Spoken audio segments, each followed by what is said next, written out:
ముందుగా అంతర్జాతీయ పేదరిక నిర్మూలన దినోత్సవం గురించి చెప్పుకుందాం. పేదరిక నిర్మూలన కోసం అంతర్జాతీయ దినోత్సవం 2023 థీమ్ చరిత్ర మరియు ప్రాముఖ్యత గురించి తెలుసుకోండి. పేదరికంలో జీవించడానికి నెట్టబడిన ప్రజలు ఎదుర్కొంటున్న ప్రయత్నాలు మరియు పోరాటాలను గుర్తించడానికి ఒక సాధనం. అయితే పేదరికం నిర్మూలన కోసం అంతర్జాతీయ దినోత్సవం 2021 ప్రపంచ బ్యాంక్ నివేదిక ప్రకారం కోవిడ్-19 మహమ్మారి సమయంలో దాదాపు 88 నుండి 115 మిలియన్ల మంది ప్రజలు పేదరికం వైపు నెట్టబడ్డారు.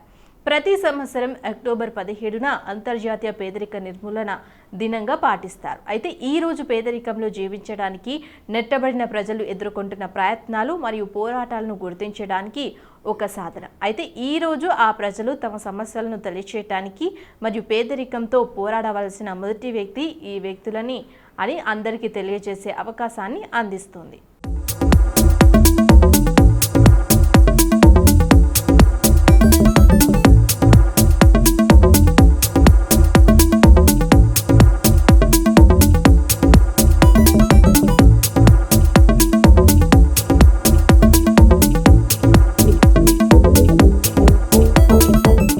ఐక్యరాజ్య సమితి ప్రచురించిన ప్రపంచ బ్యాంక్ నివేదిక ప్రకారం కోవిడ్-19 మహమ్మారి సమయంలో దాదాపు 88 నుండి 115 మిలియన్ల మంది ప్రజలు పేదరికం వైపు నెట్టబడ్డారు.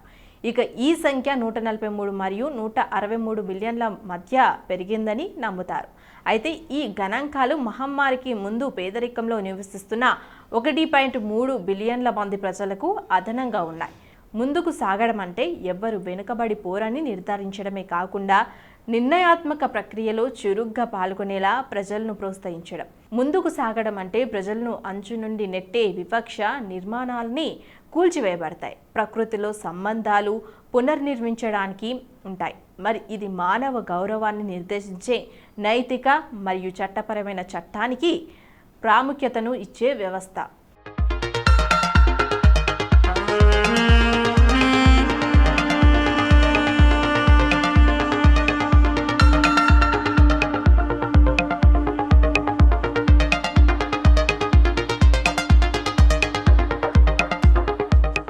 శక్తి నిర్మూలనకు అంతర్జాతీయ దినోత్సవం చరిత్ర. అక్టోబర్ 17, 1987న పేదరికం, ఆకలి మరియు హింస బాధితులను గౌరవించడానికి ప్యారిస్లోని ట్రోకాడోరో వద్ద సమయమైన ప్రజలు పేదరికాన్ని మానవ హక్కుల ఉల్లంఘన ప్రకటించారు. మానవ హక్కుల సార్వత్రిక ప్రకటన కూడా ఈ రోజున 1948లో సంతకం చేయబడింది. సేకరించిన ప్రజలు తమ హక్కులను కాపాడవలసిన అవసరాన్ని కూడా గుర్తించారు. అదే రోజున ఆవిష్కరించబడిన స్మారక శిల మీద రాయబడింది.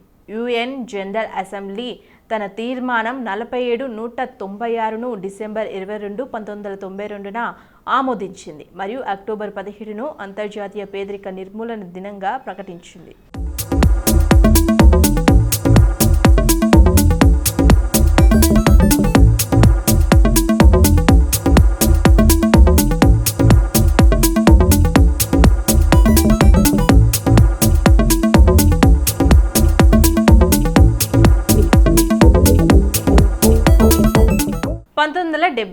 అనిల్ కుంబ్లే మాజీ లెగ్ స్పిన్నర్ మరియు భారత క్రికెటర్ జట్టు కెప్టెన్.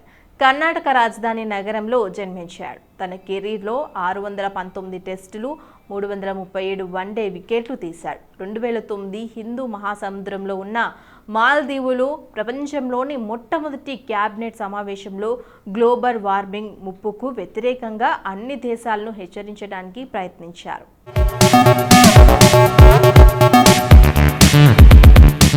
షోయబుల్లా ఖాన్ తెలంగాణ సాయుధ పోరాట యోధుడు, బాహ్య ప్రపంచానికి అంతగా తెలియని త్యాగధనుడు, నిర్భయ జర్నలిస్ట్, మత దురహంకారానికి వ్యతిరేకి. అయితే షోయబ్ ఉల్లా ఖాన్ 1920 అక్టోబర్ 17న ఖమ్మం జిల్లా సుబ్రవేడ్లో జన్మించారు.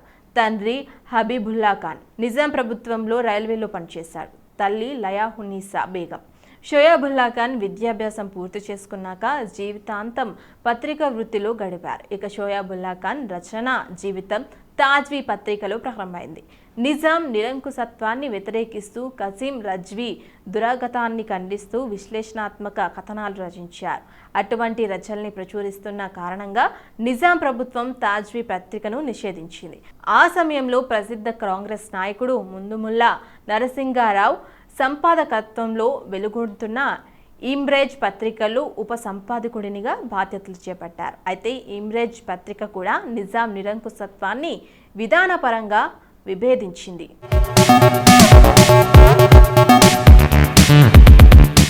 అన్నపూర్ణ 700 సినిమాల్లో నటించిన తెలుగు సినిమా నటి. ఈమె అసలు పేరు ఉమామహేశ్వరి. 13 ఏళ్ల వయసు నుంచి నాటకాల్లో నటించడం మొదలుపెట్టింది. తర్వాత సినిమాల్లోకి ప్రవేశించింది. ఉమామహేశ్వరి 1948 అక్టోబర్ 17న విజయవాడ, కృష్ణా జిల్లాలో జన్మించారు. 1975లో దాసరి నారాయణరావు దర్శకత్వం వహించిన స్వర్గం నరకం సినిమాలో మోహన్ బాబు సరసన కథానాయికగా తెలుగు సినీ రంగంలో పరిచయం అయింది. ఇక ఆ తరువాత ఆ సినిమా నిర్మాణ సమయంలోనే దర్శకుడు దాసరి నారాయణరావు ఈమె పేరును అన్నపూర్ణగా మార్చాడు. అయితే ఈమె పుట్టి పెరిగింది కృష్ణా జిల్లాలోని విజయవాడ. తండ్రి ప్రసాదరావు ఆర్టీసీలో పనిచేశాడు. తల్లి సీతారామమ్మ. 3 ఆడపిల్లల్లో ఈమె పెద్ద. అయితే ఒక తమ్ముడు ఉన్నాడు. ఈమెకు 1974లో పెళ్లి జరిగింది. 25 సంవత్సరాల పాటు మద్రాసులో ఉండి తరువాత 1996లో హైదరాబాద్ వచ్చి స్థిరపడింది. అయితే మనిషికో చరిత్ర, డబ్బు భలే జబ్బు, మా ఇంటి ఆడపడుచు సినిమాలకు గాను నంది అవార్డులు అందుకుంది.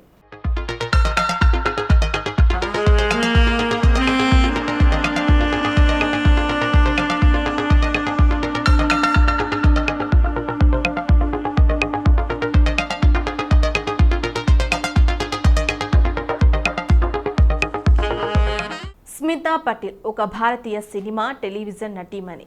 ఈమె ఒక దశాబ్దంలో 80కి పైగా హిందీ, మరాఠీ సినిమాలలో నటించింది. అయితే ఈ సమయంలో ఈమెకు 2 భారత జాతీయ చలనచిత్ర పురస్కారం, 1 ఫిలింఫేర్ అవార్డులు లభించాయి. భారత ప్రభుత్వం ఈమెను 1985లో పద్మశ్రీ పురస్కారంతో సత్కరించింది. ఈమె నటిగా మాత్రమే కాక ఒక స్త్రీవాద ఉద్యమకారిణిగా కూడా ప్రజల దృష్టిని ఆకర్షించింది. ఈమె స్త్రీల సమస్యల పరిష్కారం పట్ల, వారి అభ్యున్నతి పట్ల నిబద్ధురాలైంది, పనిచేసింది. అయితే సినిమాలో భారతీయ సమాజంలోని సాంప్రదాయ స్త్రీల పాత్రలను పోషించి నాగరిక వాతావరణంలో మధ్య తరగతి స్త్రీలలో జరిగే మార్పులను, వారి లైంగిక భావనలను తన నటన ద్వారా చర్చించింది. స్మితా పటేల్ 1955 అక్టోబర్ 17న పూణే, మహారాష్ట్రలో జన్మించారు.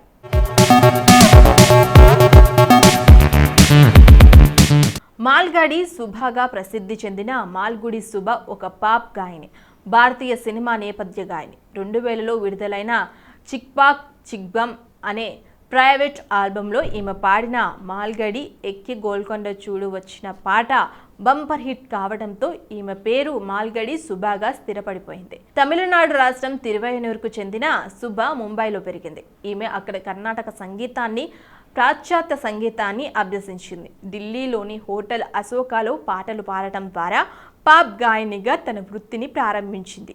ఇక ఉషా ఉత్తుప్ను తన మానసిక గురువుగా భావించే ఈమె తర్వాత తన మకాంను కోల్కతాకు మార్చింది. అక్కడ గిటారిస్ట్ క్లార్టన్ కిట్కో వద్ద జాబ్ సంగీతాన్ని నేర్చుకుంది. ఇక ఆ తర్వాత 1990లో చెన్నైలో స్థిరపడింది. దక్షిణ భారత నటి ప్రియమణి ఈవిడ మీనకోడలు. మాల్గుడి సుభ అక్టోబర్ 17, 1965న జన్మించారు.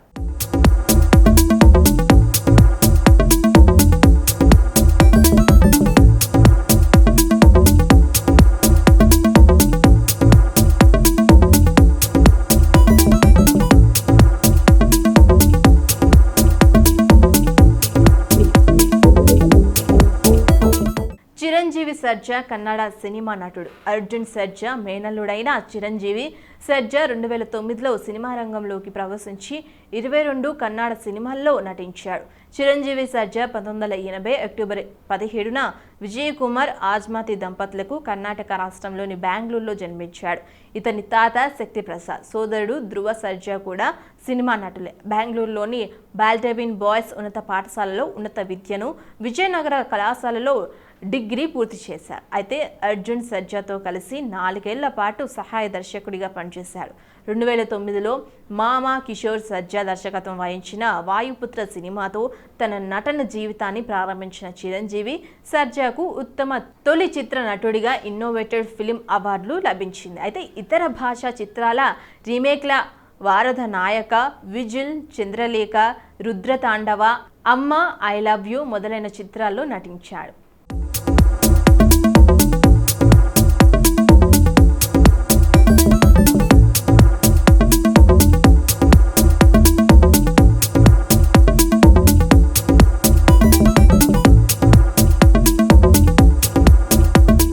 కీర్తి సురేష్ భారతీయ నటి. మలయాళం, తమిళ, తెలుగు సినిమాలలో ఎక్కువగా నటించారు.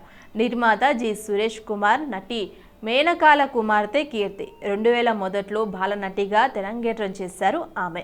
ఫ్యాషన్ డిజైనింగ్లో డిగ్రీ పూర్తి చేసి వెండితెరకు తిరిగి వచ్చిన తర్వాత హీరోయిన్ పాత్రలో నటిస్తున్నారు. 2013లో విడుదలైన మలయాళం సినిమా గీతాంజలి సినిమాలతో హీరోయిన్గా పరిచయం అయ్యారు ఆమె. ఆ తరువాత తమిళ, తెలుగు చిత్రాలు కూడా నటించేందుకు సిద్ధమయ్యారు.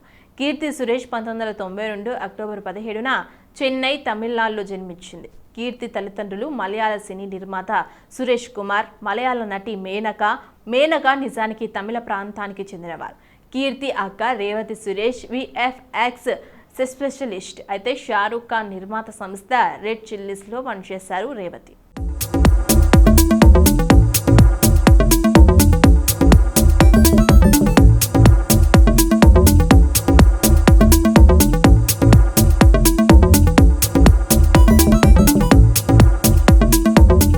ప్రణీత సుభాష్ కన్నడ, తెలుగు, తమిళ భాషల్లో నటించిన భారతీయ నటి.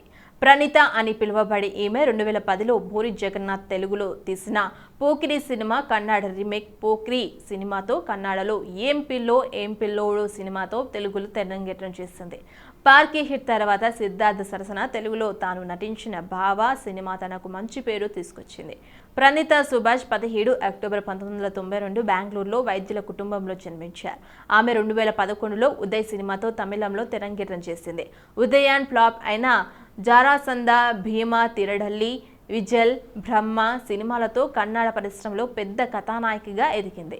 తెలుగులో అత్తారింటికి దారిది సినిమా ద్వారా ఇక్కడ కూడా పెద్ద తారగా ఎదిగింది.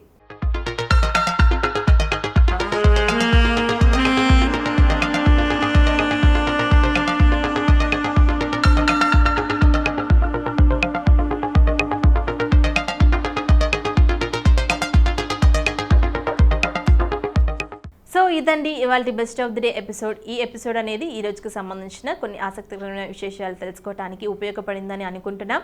మళ్ళీ రేపటి ఎపిసోడ్లో మళ్ళీ కలుసుకుందాం. అప్పటి వరకు బాయ్ బాయ్.